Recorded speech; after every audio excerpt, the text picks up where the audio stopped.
Welcome to the Vibe Business Podcast, bringing positive business vibes to take you to a new level. My name is Nomi Farouk, and after a decade of working with businesses, it's time to inspire the next generation, chatting to the most influential business people of today.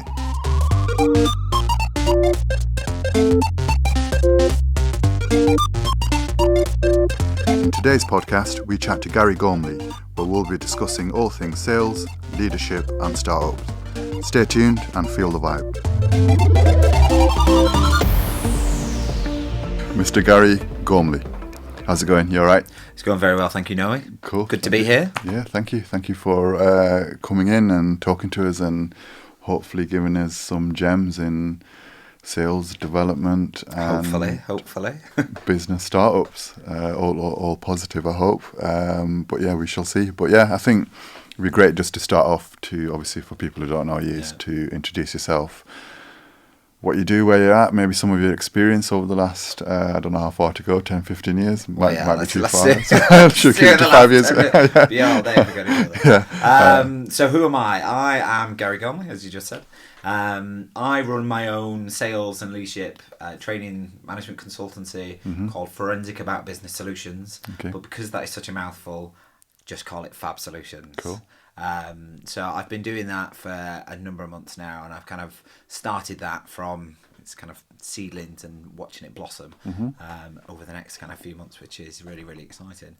I spent about 15 years in the corporate hamster wheel prior to that, working for a financial services leading private health insurer. Sure. Which was really great because it kind of gives you some really great skills that I'm now able to transfer into the sales and leadership domain. Cool. So have a number of kind of years in doing that, and then before that I was even chief burger flipper at the Golden Arches. So learned some incredible life skills there at the same time. Good stuff. So why the jump from corporate life and perhaps stability to keyword stability. Yeah, forget about it. We don't need stability. We'll go into entrepreneurship. You know what? I've had two things. I've always thought I've got a book in me, and I definitely write. I mean, I've even started writing that book. Great. It's a thriller. I'm not going to bore you with it, but it's a thriller set in like money laundering territory. All right. Not any of my experience. Right. But I thought two things. I've got a book in me, and actually I'd love to be my own boss. Okay. And when I was kind of working and in my employed life, there was always this thing in the back of my head. Is that I think I could actually set my own business up, and I think I could do some of the things that we do internally myself, and I can do it better. And I can roll it out to people who aren't as fortunate enough as big corporates to have training teams, leadership and development teams. And I remember being in a beer garden in Bristol with a friend of mine. She's a doctor in psychology. And I was sat down and I was like, Joe, I want to do this. And I scripted out about 12 different ebooks. Say, right, these are the things I'm going to write. You're going to help me with all the psychology. I'll kind of help with the sales and the leadership skills. And we'll kind of write this, and you can be my business partner, and we'll create this brand new business. And nothing happened with it for 2 years. And then the last kind of 12 months before I became self-employed, I was like, you know what? I've still got this niggling want and need to do something different. So Fab Solutions was born from a beer garden, back of a fag packet, and 12 ebooks. Cool. It's usually how it starts, isn't it? Yeah. It's random things and things that come to you. But yeah, that sounds like a journey. So, in terms of just a bit more about Fab Solutions, then, so is it focusing on sales and leadership only? So there's three arms to what we do, and I always refer to it as a we and us, which kind of makes me a little bit schizophrenic because it's just me in the business at the moment. But it's very much a concept that is scalable. It's very much a business that can do bigger things. So when I first set it up, I set it up with the idea that this is going to be a business. This is going to be a scalable business, and it definitely has got the potential to be a really big driving force within, certainly in the Northwest, in terms of creating sales training materials for businesses, either startup businesses or if you've got an established team and you've got a sales team that you kind of want to kind of take to the next level. Sure. Got all those courses within the framework to do that, because there's a course that I run called Selling with Impact and Flexible Technique, which kind of gives people skills around how to influence, how to persuade, how to negotiate.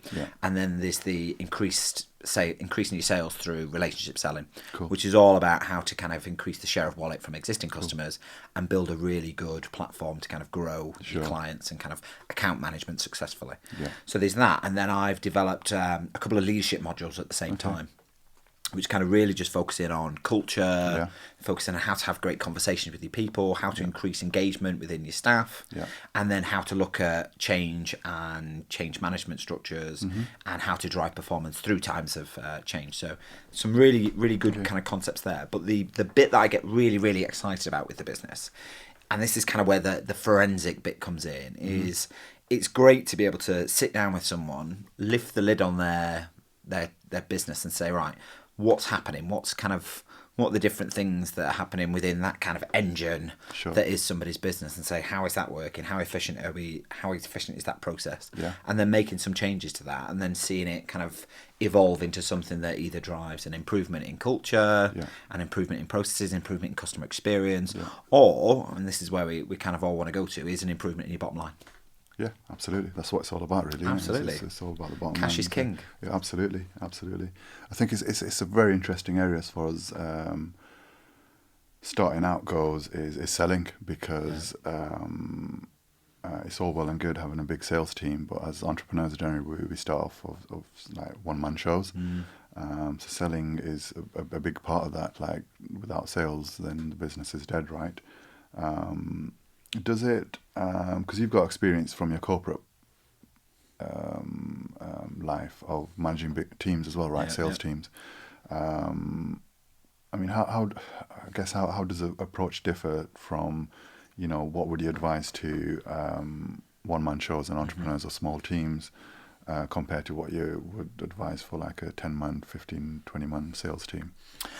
You know what, it's very real, because I'm in that same space myself, and having been at the front end of driving teams to deliver sales results and volumes and revenues and things like that, you have to kind of really get introspective as to what advice you were given when you were in that forum versus actually you sat down and you're doing it for yourself. So the premise, I suppose, doesn't necessarily change. You've still got a sales process, and I suppose I'm fortunate enough to be mindful and cognizant of the fact that there is a process for sales.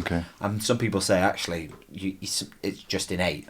There is a process, and there is a skill that you can learn to develop your craft in a sales environment. If I was given advice to a one-man band or a small enterprise, I think it's fleshing out actually what that process needs to look like for you and your salespeople, because you can get lost in the ether that is LinkedIn, and you can sit there looking at people's profiles for ages. But the single most important thing I would say for somebody starting out, and this is an exercise I've done with myself, is to say, actually, what's the target market that I'm aiming my products or my services at, and who do I need to approach in order to kind of start getting prospects, and how do I turn prospects then into leads? How do I turn leads into a tender or a proposal? And then how do I turn those proposals into actual paying business? And the real gem is to kind of say, who is it? Who is my target market? And once you've got that nailed, you can then start to think about the message that you're going out with, the types of industries that might benefit from your service. But you can also start to understand more about what some of the pain points are for people in those industries. So I'm kind of mapping out who I'm approaching at the moment, what industries are particularly relevant to my sector in terms of leadership, selling, what industries might be in need of consulting services, and then start to think about how I start to approach them. Is that via LinkedIn? Is that via referral marketing? Is that via networks and exhibitions? And the key thing, certainly I would give advice for one-man bands, is to say, if you're going to a networking event, sell what you do as a business rather than the products and services that you do. So how do you help the people in your space. So me, I'm a consultant. I help SMEs connect the dots with sales and leadership training where they don't necessarily have learning and development functions in their business. So I'm essentially your outsourced sales and leadership training partner. And I can sit down with you and I can look at business strategy, I can look at sales strategies, I can look at process improvement, but understand what you do as a service and who your target market is. I'd say is probably the biggest difference for a one-man band versus a sales team, because that's kind of predefined for you by the gods in marketing. Yeah, no, that makes perfect sense. So do you, like, with your business and your sort of consultancy, are you focusing on specific industries, or is it like specific size companies, or is it just like sales training for everybody kind of thing? So I've gone through, I swear the most important thing in any kind of business, whether you're a corporate, medium-sized or a one-man band, is have a business plan. Flesh out what your target market is and then how you're going to approach it. So in my sphere, what I kind of try to do is to say, and I always get confused with which one's which, but they kind of fall in either a vertical or a horizontal. And I'm aiming my services based on some of my previous experience at contact centres, at people in the insurance industry, people in regulated roles, and then also in terms of the leadership and development, looking at accountancy firms, legal practices, and thinking about those kind of industries that might actually need to, that I suppose, grow people from an internal talent and then become managers. They just fall into management, if you like. So you can then provide some services for them to kind of help them improve and have great conversations. Okay, selling. How has selling changed? I mean, when I first got into business, there was like still an old school perception that selling is a bit like, I don't know, Wolf of Wall Street, cold calling, scripts, training, people with loads of energy on the phone, persistence, and all the rest of it. I mean, is it still the same? Has selling changed in 2019? Are we looking at something different here?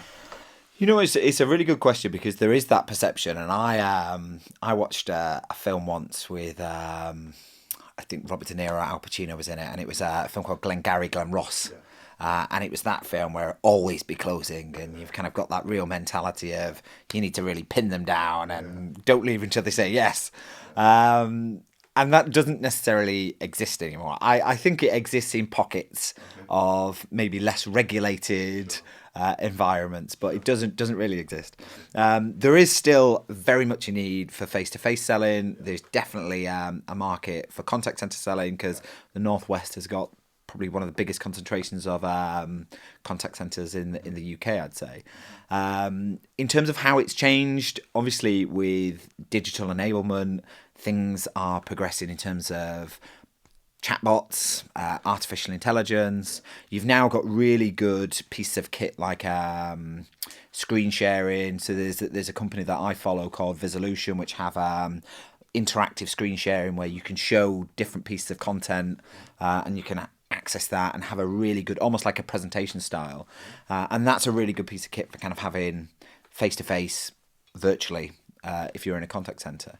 And then you've got web chat, and you've got massive online presence these days in terms of how do you manage online, offline, and that whole omni-channel experience for customers. So all that kind of exists, and you kind of build it into your sales pitch, you build it into your sales process, and it can create a really, really enhanced customer experience. But the fundamentals of sales hasn't really changed, in that you've still got the sales funnel. You still need to generate awareness through either prospecting, direct mail, marketing activity, and you still need to take them through that funnel in terms of turning them into a genuine inquiry and having some dialogue and finding out what the needs of the customers are by asking them really in-depth probing questions, and then starting to kind of take them through that funnel to the point where you're confident enough that you've earned the right to be able to ask for that business. So yes, digital enablement changes the landscape, but sales as a process has probably been the same as it has been for probably the last 20 plus years. Cool, excellent. That's good to know. I think it's just everything around it, and with the move of technology, obviously social media. I think there may be a bit more focus on inbound right now with the ability to generate leads. So I speak to people and they're like, "Oh, cold calling is dead. And outbound dialing doesn't kind of pay off anymore." But actually, I managed a really successful outbound dialer campaign when I was in my previous employment. So it works. You've just got to approach it in the right way. So you talked earlier about, are there scripts? Are there processes? Is it Wolf of Wall Street? To a certain extent, yes, it is. And I think if you work in a regulated environment, you need that scripture, you need that process, you need that governance around in a compliance manner to kind of make sure that the consumer is protected, that you're not mis-selling, misleading, and making sure that the business is protected as well as the consumer at the same time. But yes, scripts exist, outbound dialing still exists, and dialer technology is becoming more and more technologically advanced, if you like, in terms of being able to send messages, SMS, emails to customers to warm them up, because that's the best way to do outbound dialing. Is not necessarily the cold, "Hi, I'm ringing Garry from FAB Solutions, I want to sell you something." It's the, "I've sent you an email, we've sent you a direct message, we've sent you a text message," and kind of layering that information up, because knowledge is king in kind of the outbound world. Certainly every call you make needs to add a little bit more value, because it gets you that step closer to the decision maker. So outbound calling has a place, and it can be very successful if done in the right way. No, I completely agree with you. I mean, something we've experienced recently where to have that conversation really cold puts you way off, whereas we set up a campaign and we were either doing free consultancies or free video marketing advice on a Facebook campaign, and it was a lot easier to ring them and say, "Oh, you filled in some details for X, Y, and Z," and it opens up a whole new conversation from there. So yeah. And what's brilliant as well is there's technology now to help sales managers coach and manage their employees better through looking at how the conversation is constructed, certainly on an outbound and an inbound basis. Say, how many pauses were there, how much dead air time was there, how much is the customer talking versus the sales agent talking, and you can use that information really, really skillfully to have a really good coaching session. But that at the same time brings pitfalls in that you've got to be able to have a really strong leadership team to be able to have those conversations, to use the technology, to be able to have a really good coaching discussion. And that's where FAB Solutions can help in terms of sitting down with your leadership team and kind of coaching them on how to have a good coaching discussion with their teams. Cool. What advice would you give to, say there's a small team of people, say 4 or 5 people, and they want to take it to the next stage now? So you've got an entrepreneur who's bringing in a lot of the business. He's also running the business. He's also doing the sales and what have you. But he's building a small team. But now he's thinking, right, I need a salesperson. Or longer run, he's thinking, I need a sales team. What advice or direction could you give to him or her? So I always say look internally first before you start looking externally for new people, and understand what your existing processes look like. So not necessarily sitting down and writing your own script, but actually looking at some of your top performers and saying, what is it that makes John so good at his job? How does he frame the conversation? What information does he give to the customer? How does he position the products and services that we offer? How does he fact find the customer to understand what their needs and their demands are?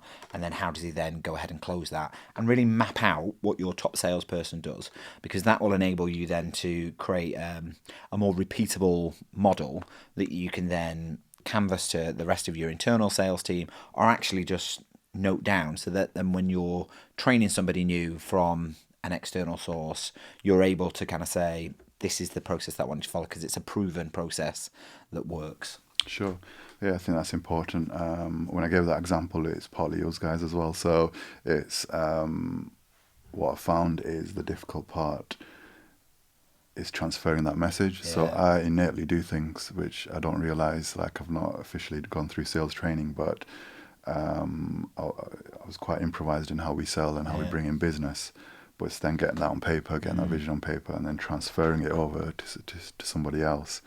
And when I was sort of recruiting salespeople, it became apparent that there's quite a lot in here which I've been doing without thinking, and it needs to go across to somebody else, and there is a system there somewhere, and I've had people come in and try and work it out, sitting with me and asking me loads of questions, but we've kind of either I'm just doing it innately, or I don't it's somewhat almost done subconsciously sometimes. When you start up, you go out, and I'm selling when I'm subconsciously doing it sometimes, and you know.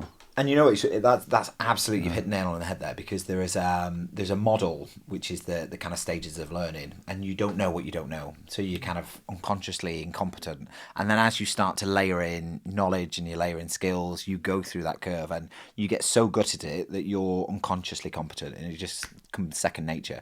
But it's mapping out some of those things and kind of then having the coaching discussion, or the kind of the training intervention that then says, right, now you're consciously incompetent, i.e. you know what you don't know, and now you've got to go and build on it. And that's where training, and that's where coaching comes in, and that's where repetition comes in, and actually continuing to do those behaviours then just makes you more second nature. So just moving the topic slightly, so going into more entrepreneurship, so like obviously you've been on this journey almost 6 months now. I mean, firstly, just talk us how that's been. So you're like a brand new startup almost, and what's that been like for the last sort of 5-6 months? You know what, I wouldn't say I always consider myself to be an entrepreneur, but I've had an element of entrepreneurship in my life. As a kid, my dad lived on an estate with single parents, and we were the only one on the street with a Hoover that cleaned carpets. So I was kind of touting myself out for a £5 a carpet, going around to people's houses, cleaning carpets. And then we were one of the only ones with a lawnmower. So again, in the sunshine, in the summer, I'll go around cleaning people's or mowing people's lawns for a £5 a time. So I've always had kind of a little bit of a, how do I make a buck? How do I kind of keep the wolves at bay and keep food on the table?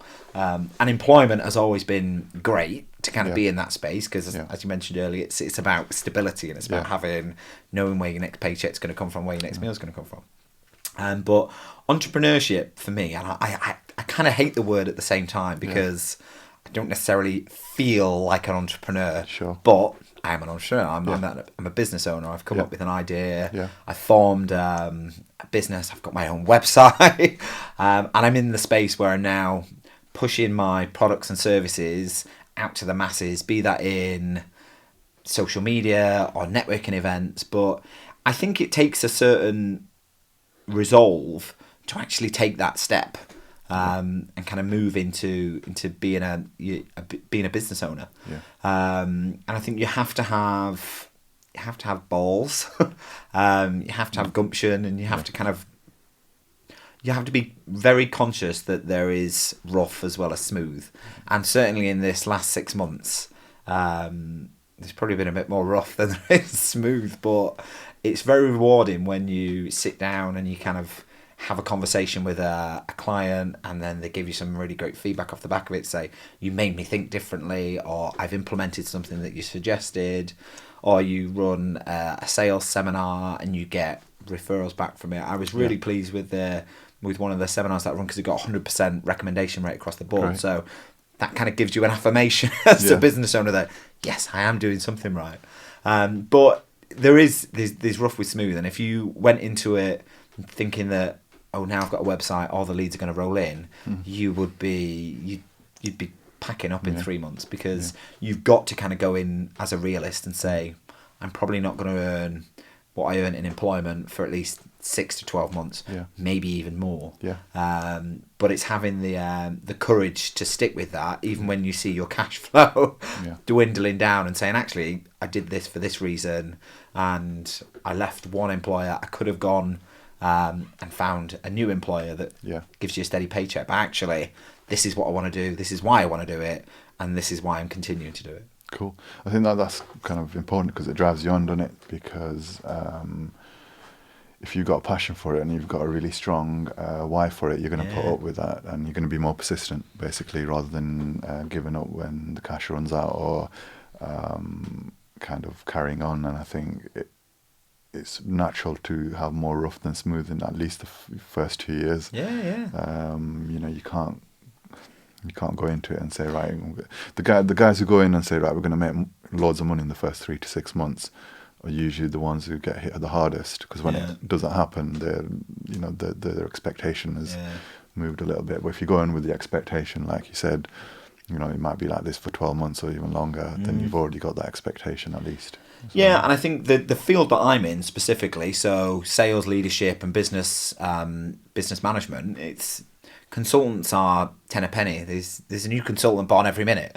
The benefits I see from myself and kind of what gives me confidence that I can go in and do a great job is I've been there, I've done it, I've got the t-shirt, I've managed sales teams, I've been a salesperson myself, I've stacked shelves at McDonald's, I've stacked shelves at Quick Save, flipped burgers at McDonald's. So I understand kind of hard work, I understand what rolling up your sleeves means, and I can relate, I can empathise, but I can also think more strategically about how I can then help business owners with their business and do it on a more relatable level. Yeah, that's brilliant. So like kind of moving on to leadership, because obviously you're doing leadership courses.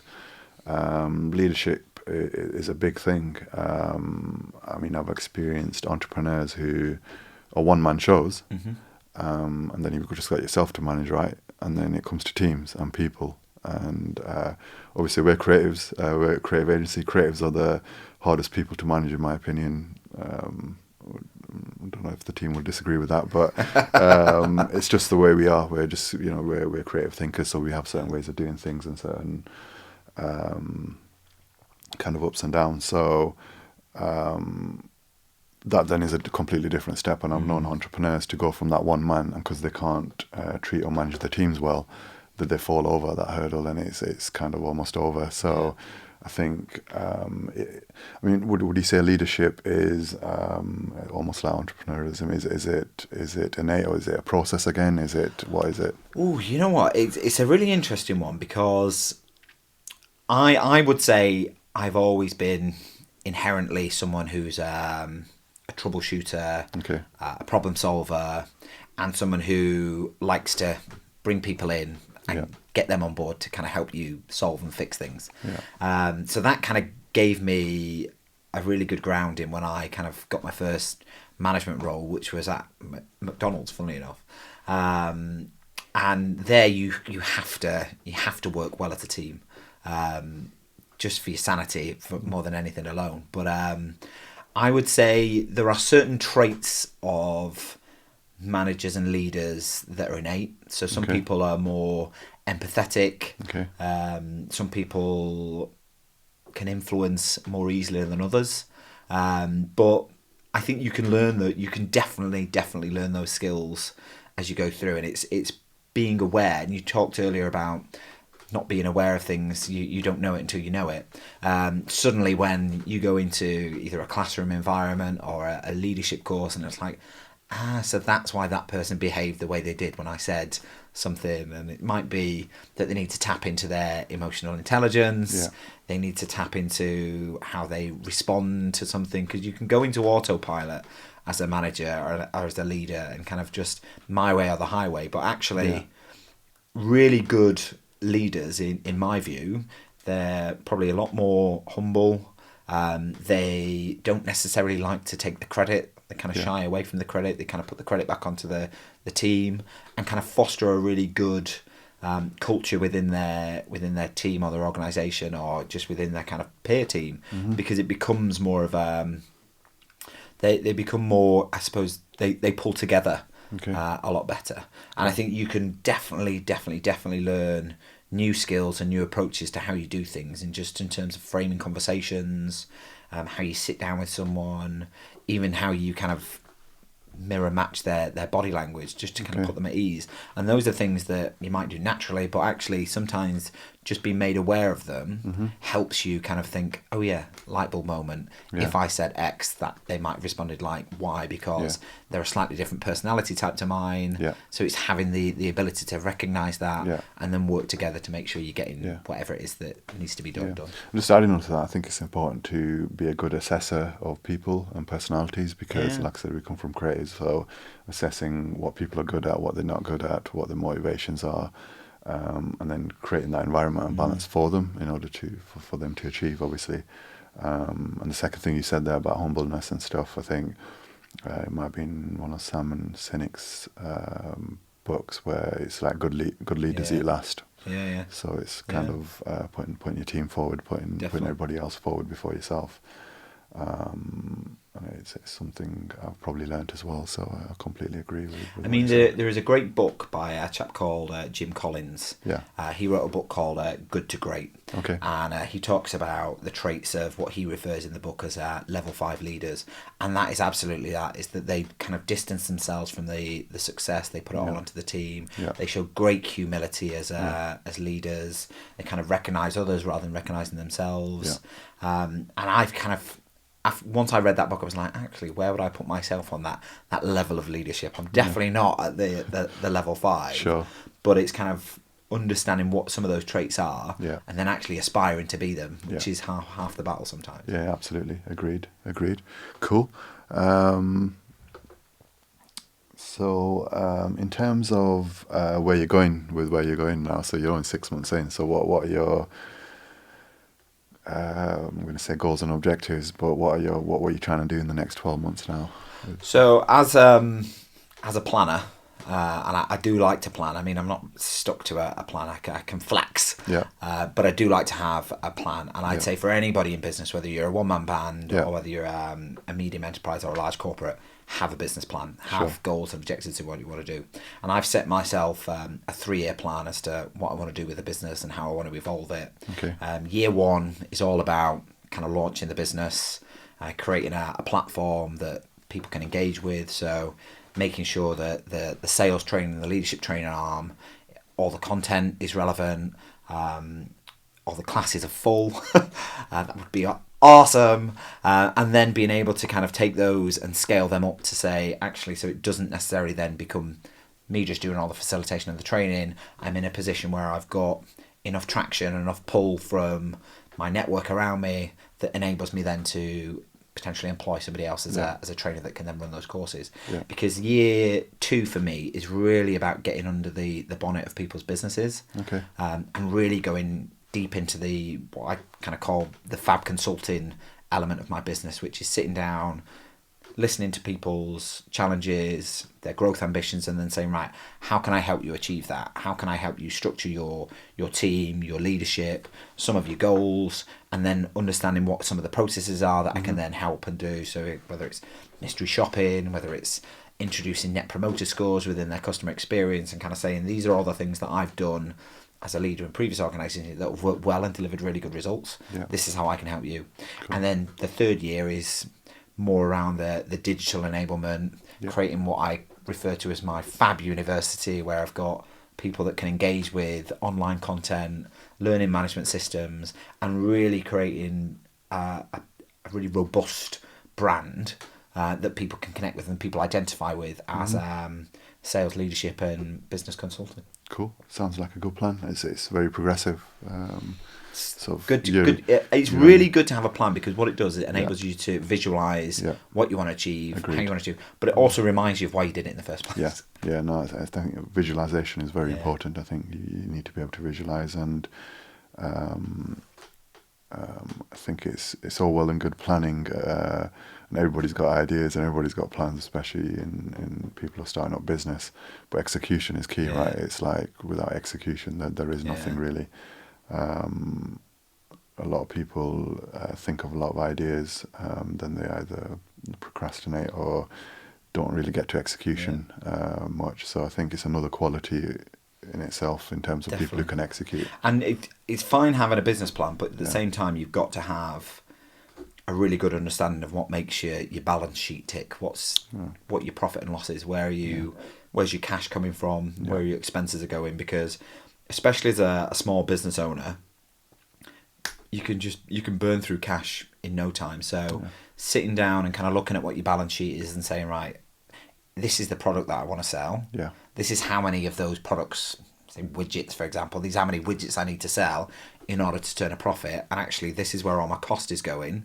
So I either dampen down on my costs and save some money there, or I sell more widgets. Yeah. But it's sitting down with a business owner and saying, right, talk me through your balance sheet, talk me through your profit and loss, and then seeing what their response is to that. Because quite often people will create an initial plan and then they'll say, oh, that's for my accountant to manage. But no, as a business owner, you are responsible for your business. You're responsible for your costs. True. You're responsible for your time. You're responsible for the plan and the execution of that. So it's knowing how all those components pull together and what your business plan then says to go and either sell more widgets or shut up shop.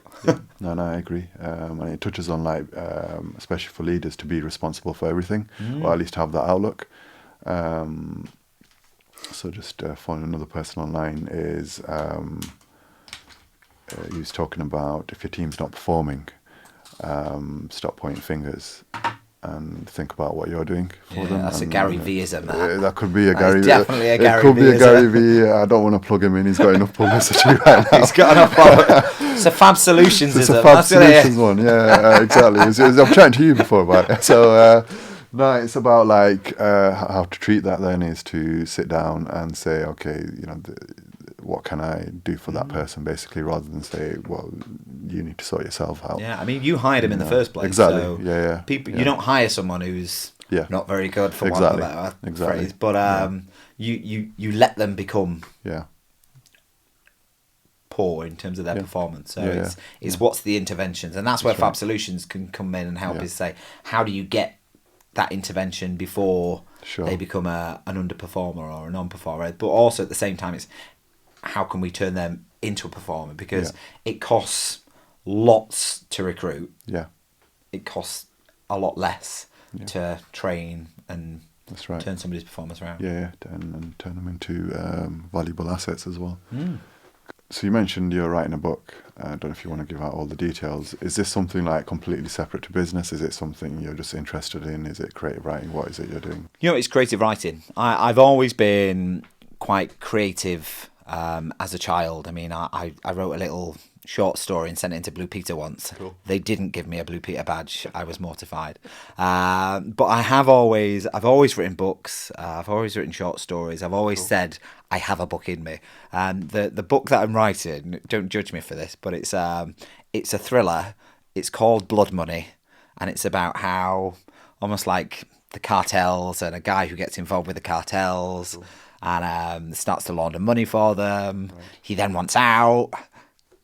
Also, you can see the story. It's like it's almost like a version of The Client. Sure. But I've always been very creative in that respect, and it's maybe kind of, it's a link to kind of then what you do as an entrepreneur, because as an entrepreneur you need ideas, you need to innovate, you need to think outside the box. I mean, and even in my own business, it's like you have to think and create a brand and a name. So even sitting down, thinking out, what do I call myself? I could call myself Garry Gormley Limited, but that's not particularly inspiring. Sure. That's not particularly setting myself a great vision. So I kind of sat down and I was doodling and kind of thinking, what's the play on words that I want? And then suddenly pops up into my head to say, what do you want to do? Well, I want to get really forensic about people's business. And then all of a sudden, FAB Solutions is born. Yeah. So it's that kind of free thinking and free flowing that I think probably lives in most entrepreneurs. Yeah.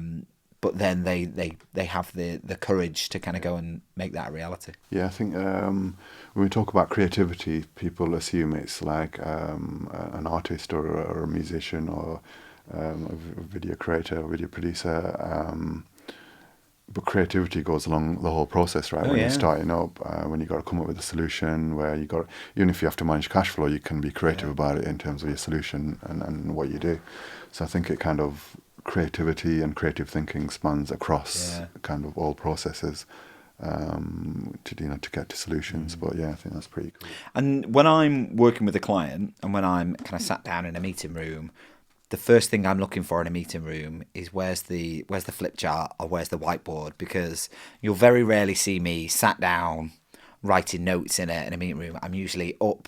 I'm usually the animated one. I'm usually the one, let's write that down and then let's flesh this out. And it's having people in the room that can kind of help channel some of that creative thinking and facilitate a meeting room, because sales training is about facilitating, it's about kind of engaging and training people. The business consulting end is just as much about facilitation as it is kind of people telling you what their problems are. It's kind of challenging them. It's getting them to think differently about a problem or a solution, and then fleshing out. And there are no bad ideas when it comes to kind of consulting, but there are ideas that have more weight and are more viable than others that you can then start to flesh out and form a concept, and then that concept becomes a reality, and all of a sudden you've got a whole new set of processes. You might have a whole new set of sales training or leadership training, or you might have a whole new way of managing your customers. But yeah, you've got to kind of, I suppose, be a little bit more creative as an entrepreneur than maybe someone who doesn't have that same vibe. Absolutely. And do you as an entrepreneur now, has your routine changed from corporate life? Do you set yourself up in a certain way? Is your mental approach changed? Sort of, are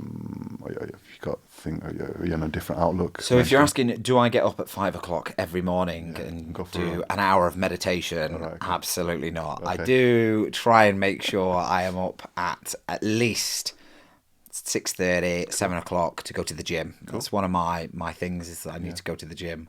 And making sure that I do something active. And having been in employed life for 15 or so years, you kind of have a routine anyway, where you're probably getting up at 6 o'clock. You want to be at your desk by 7:30. You want to have your first cup of coffee by 7:35. So I've always had, I guess, going to the gym anyway at 6:30, it's a form of meditation anyway. It definitely kind of sweats out the ills from the previous day, and kind of helps you and your mind form your mind. It definitely does. I mean, cool. I'm usually the noisy one in the gym class that you want to kind of avoid, that's sweating everywhere. So it's just mental toughness that gets me through, to be fair. But having a routine, I think, is important. Sure. Because the way that I see it is, if I could quite easily while away 2 or 3 hours sat staring at my laptop, having a million cups of coffee with the news on in the background. But I think for me, I make sure that there is still work, and there is still work to be done. And the hardest part, I suppose, is managing your friends and managing your relationships, to say, just because I'm at home doing work doesn't mean I'm not working. It's you're either there. I mean, I'm either writing sales content, I'm either writing facilitation notes, I'm working with a client, I'm preparing documents for a client, or I'm doing a blog that kind of gets my presence out there to kind of help build the brand. So you're constantly working, and it's good to have that routine, but kind of set yourself goals throughout the day of things that you want to get done, because that's the way I find I work best, is having a goal for that day. Say, I need to get this done, and this needs to be done by then, and kind of making sure that you've got a little bit of a plan of what you want to get done, so you can tick off things that you're achieving throughout. Cool. How do you pick yourself up when things aren't going your way? That is, you know what? It's really interesting, because people think as an entrepreneur, it's different. Yeah. And it's no different from when I was employed to when I was an entrepreneur. You had low days in employment where you came away from work thinking, this didn't work, that didn't work, or I've had another really bad day. And I think you have to, it's really easy to get really bogged down and think, oh, it's my fault this, or I didn't do that, or I could have done this, or I should have done that differently. But actually you have to kind of draw some lines and kind of put things maybe sometimes in little boxes that you you then compartmentalize some things and say, right, okay, so I'm going to manage that in this way because this is what I control and this is what I influence. And I really do believe in that, and kind of sweat the things that you can control and things that you can influence, and those things that you can't do anything about, you just need to let them lie. And if things have happened, that it's happened, and you have to kind of have a very clear view of, right, what can I do differently off the back of that didn't go well. And I run part of that I run in kind of courses around growth mindset. And you see failure in terms of first attempt in learning is what I teach, is say, actually, people who have a really winning mindset, and this is true of, I'd say, most entrepreneurs, is that they they don't see failure as a permanent state of life, and I definitely don't see that. I think actually, what did we do there that went wrong? What can we do to improve on that? Is there anything that we can do to improve on that? Or if there isn't, how do we not do it again? So I kind of have probably those kind of things that are going around in my head to say, if something's not gone the way I expected, what can I do differently to influence that? And then how do I improve on that for the next time I do it? Sure. I guess it's then what you do after the failure, right? You can either sit there in the corner or you can learn from it and take a different route. I mean, and there's nothing wrong with just having a bit of downtime and kind of like beat yourself up a bit about it. There's nothing wrong with that. But it's then how you pick yourself up after it to say, right, I can't sit and wallow for otherwise nobody's going to pay the bills. And that's the thing, is in employment it's slightly different, because you have a bad day, you think, okay, right, I'm still going to get paid the same amount for the good day as I did the bad day. In my world now, is if I have a day where I'm like, I didn't win that contract, or I didn't get the amount of things I wanted to do done, do I sit there and cry about it? No, I actually sit down and then say, right, okay, let's start again, new day, put a line under it, what do I do differently now? Oh, great. That's brilliant. That's really good. I think another thing is coming back to the humbleness and stuff. It's, if you're having a really bad day, you can, I guess this is from experience, you can look back 2 or 3 years, 4 years, 5 years, and kind of pin back to where you were, and how you progressed actually, and just look at the positives of actually the whole picture here. And just from experience, nothing is ever bad as you think it is in that moment. And you know what? There are people out there in the universe that are much more less fortunate than I am. Yeah. So I mean, you walk through Manchester these days and you see so many people on the streets. It's like, actually, I'm not on the streets. Yeah. I'm still paying my mortgage. I'm still having a great time. I still go to places. I'm not like hold up in my own flat saying I can't afford to live. I'm in a fortunate enough position to be able to say, right, actually, this is what I'm going to do. This is how I'm going to do it. And these are the things that I need to make happen in order to get the lifestyle, the income, and the success that I want. And so if anybody's watching this and they're starting off on the journey, or they're literally in corporate life right now, whether they like what they're doing or they don't, or they just want something different. Obviously, people go into setting up their own business for different reasons. Some of it's freedom, some of it's like they want to make more money or think they will make more money. Maybe follow a passion, etc. I mean, what advice would you give people trying to jump ship? Don't do it. I don't mean that at all. So it definitely takes. It's a leap of faith. You've got to have confidence in what you want to do. You've got to have confidence that the service or the products that you've got in mind are things that people will buy, that they'll benefit from, and have confidence in yourself. Nobody else can give you motivation. Nobody else can give you your own confidence. You've got to have self-belief that what you're doing and what you want to do and what you see yourself doing in the future is either entrepreneurship or being a business owner, and kind of having the conviction to know that it's not going to be an easy ride. It's not going to pay off in 6 months. I mean, I've spoken to people before where they're like, wow, I'm not where I expected to be, because I'm like, I've been doing it for 6 months. I'm like, well, where did you expect to be? And then kind of having that vision of kind of what you want to achieve. So I can be very corporate sometimes and kind of setting myself a plan and kind of having a 3-year vision. But I think that's kind of what you probably need to start with if you're teetering on the cusp of do I do it or not. Write yourself a plan. Write down kind of what your mission statement is and what you kind of stand for, and then research, Google who's in that space, who are your competitors, and then decide if it's the right thing for you. And if you're in it currently, my advice: don't beat yourself up. Tomorrow is another day. You can learn resilience to a certain extent. So kind of have a think about why you did it in the first place. What does success look like when you get there, and start to kind of do that kind of visualization piece, because that's what I do when I'm kind of feeling a bit off piste. Is I say, right, actually, well, what do I need to do? How do I need to do it? And what was the reason I started in the first place? I think it's really two really important points there: visualization and resilience, persistence. It's a couple of concepts I learned early on, and sort of reading books like Think and Grow Rich. I don't know if you're familiar with it, but sort of Napoleon Hill from time ago, and I think persistence. In almost any walk of life is the difference between champions and failures. Basically, the champions are the ones who persisted, and they're not genetic gods or I mean, obviously there are natural abilities, but that's the difference between almost.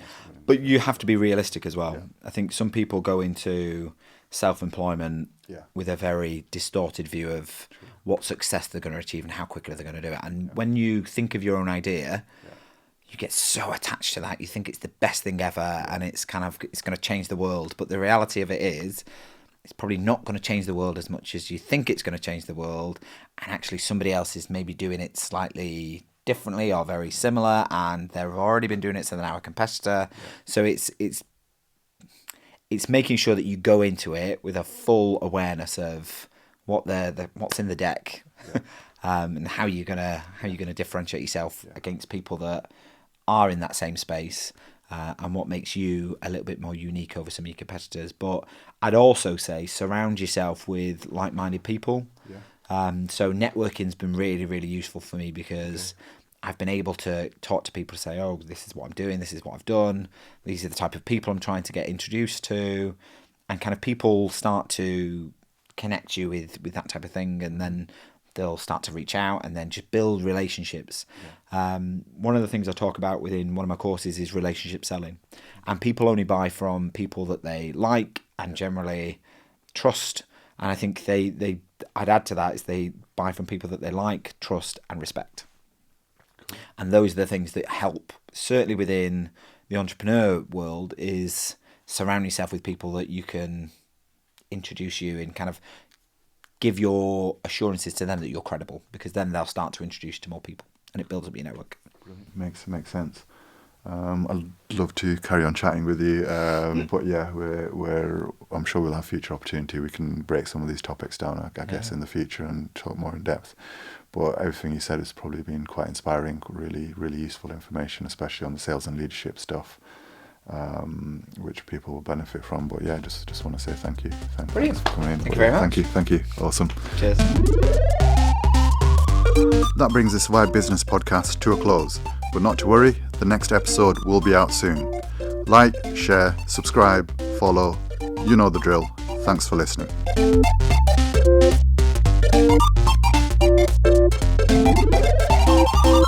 Game over.